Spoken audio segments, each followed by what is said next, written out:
আমাদের ছোটবেলার প্রথম অ, আ, ক, খ লেখা থেকে শুরু করে পৃথিবীর বিখ্যাত সব স্থাপত্যের নকশা, এমনকি মহাকাশযানের ব্লুপ্রিন্ট সহ অসংখ্য অসাধারণ সৃষ্টির প্রথম রেখাটি হয়তো আঁকা হয়েছিল এই ছোট্ট পেন্সিলের আঁচড়ে। আমরা প্রায় সবাই জীবনের কোনো না কোনো সময় পেন্সিল ব্যবহার করেছি। কিন্তু কখনো কি ভেবে দেখেছেন, পেন্সিল দিয়ে লেখার শুরুটা কোথায়? কিভাবে হয়েছিল এর জন্ম? আর কিভাবেই বা ইংল্যান্ডের একটি ছোট্ট গ্রামের মাটির নিচে লুকিয়ে থাকা এক টুকরো কালো খনিজ একদিন পুরো পৃথিবীর লেখালেখির ইতিহাস বদলে দিল? আজ আমি আপনাদের শোনাব সেই অবিশ্বাস্য গল্প। স্টোরি অব ইনভেনশনের দর্শকদের আমার ল্যাবরেটরিতে স্বাগত। আমি নিকোলাস জ্যাক কন্তে, পেশায় একজন ফরাসি বিজ্ঞানী, প্রকৌশলী, চিত্রশিল্পী এবং উদ্ভাবক। আজ পৃথিবীর মানুষ আমাকে আধুনিক পেন্সিল তৈরির পদ্ধতির উদ্ভাবক হিসেবে চেনে। কিন্তু বিশ্বাস করুন, পেন্সিলের গল্পের শুরুটা আমার হাত ধরে হয়নি। এর শুরু হয়েছিল আমার জন্মেরও প্রায় ২০০ বছর আগে। চলুন ফিরে যাই ১৫৬৪ সালের ইংল্যান্ডে। ইংল্যান্ডের উত্তর-পশ্চিমে ছোট্ট একটি গ্রাম, নাম বড়ডেল।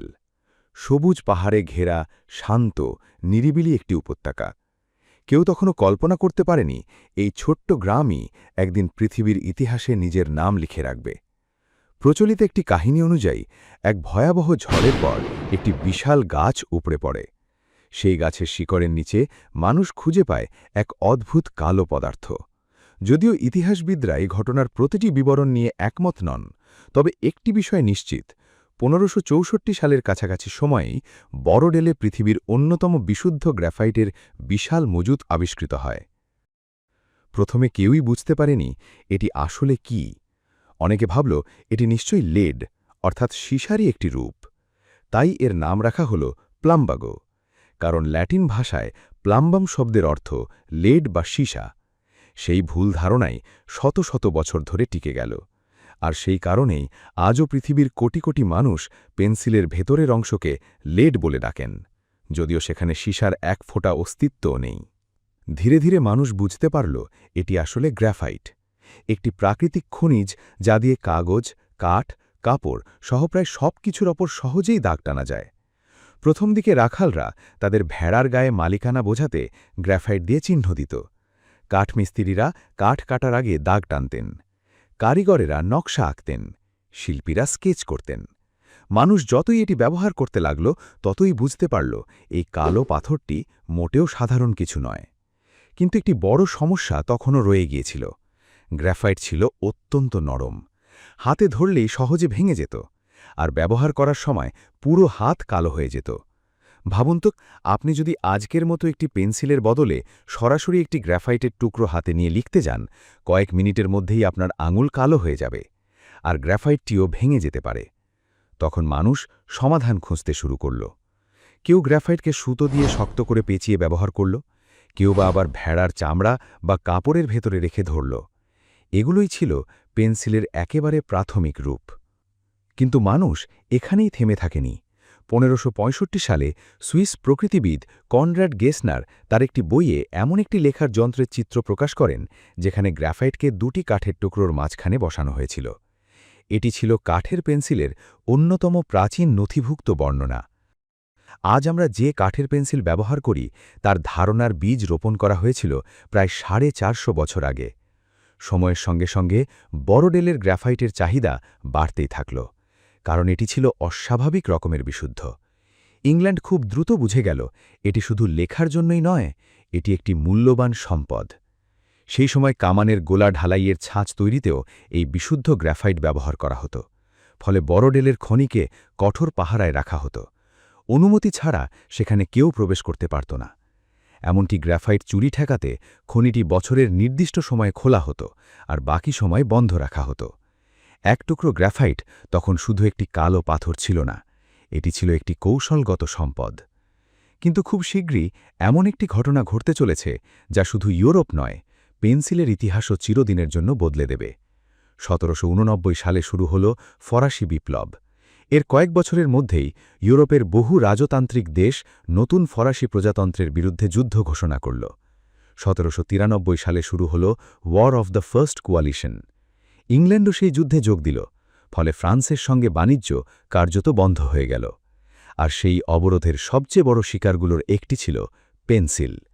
কয়েক মাসের মধ্যেই ফ্রান্সে শুরু হলো এক অদ্ভুত সংকট। দেশের মজুদ গ্রাফাইট দ্রুত ফুরিয়ে যেতে লাগল। সেনাবাহিনী, প্রকৌশলী, শিল্পী, এমনকি সরকারি দপ্তরও একই সমস্যায় পড়ল। কারণ পেন্সিল ছাড়া যুদ্ধের মানচিত্র আঁকা যায় না, নতুন দুর্গের নকশা তৈরি করা যায় না, আর ভুল হলে সঙ্গে সঙ্গে সংশোধনও করা যায় না। ঠিক তখনই ইতিহাস আমাকে মঞ্চে ডাকল। ফ্রান্সের সরকার জানত আমি শুধু একজন চিত্রশিল্পী নই। আমি বিজ্ঞান নিয়ে কাজ করি, নতুন যন্ত্র তৈরি করি, রং, বেলুন, অপটিক্যাল যন্ত্র, নানা বিষয় নিয়ে পরীক্ষা নিরীক্ষা করি। তাই একদিন আমাকে ডেকে পাঠানো হলো। আমাকে বলা হলো, কন্তে, আমাদের এমন একটি পেন্সিল দরকার যার জন্য আর কখনো ইংল্যান্ডের ওপর নির্ভর করতে হবে না। আমি বুঝতে পারছিলাম এটি শুধু একটি নতুন লেখার যন্ত্র বানানোর দায়িত্ব নয়, এটি ছিল একটি দেশের প্রয়োজন। কাজটা শুনতে যত সহজ মনে হয়, বাস্তবে ছিল তার চেয়ে অনেক কঠিন। কারণ ফ্রান্সে যে গ্রাফাইট পাওয়া যেত সেটি ছিল নিম্নমানের, বড়ডেলের গ্রাফাইটের মতো বিশুদ্ধ নয়। সেই গ্রাফাইট দিয়ে লিখতে গেলে কখনো দাগ স্পষ্ট হতো না, আবার কখনো এত নরম হতো যে মুহূর্তেই ভেঙে যেত।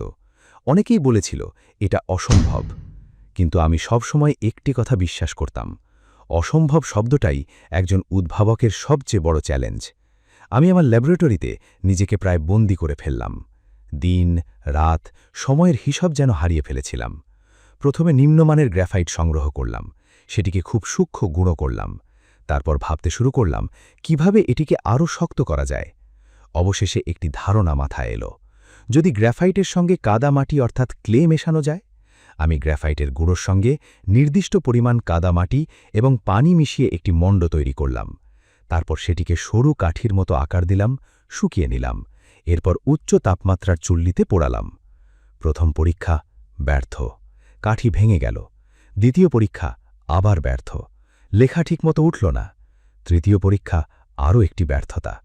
মনে হচ্ছিল হয়তো সবাই ঠিকই বলেছিল, হয়তো সত্যি এটা অসম্ভব। কিন্তু প্রতিটি ব্যর্থ পরীক্ষার পর আমি নতুন কিছু শিখছিলাম। আমি লক্ষ্য করলাম গ্রাফাইট বেশি হলে লেখা গাঢ় হয়, কিন্তু কাঠি নরম হয়ে যায়। আবার কাদামাটি বেশি হলে কাঠি শক্ত হয়, কিন্তু লেখা হালকা হয়ে যায়।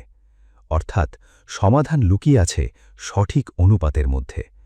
এরপর শুরু হলো আরও অসংখ্য পরীক্ষা।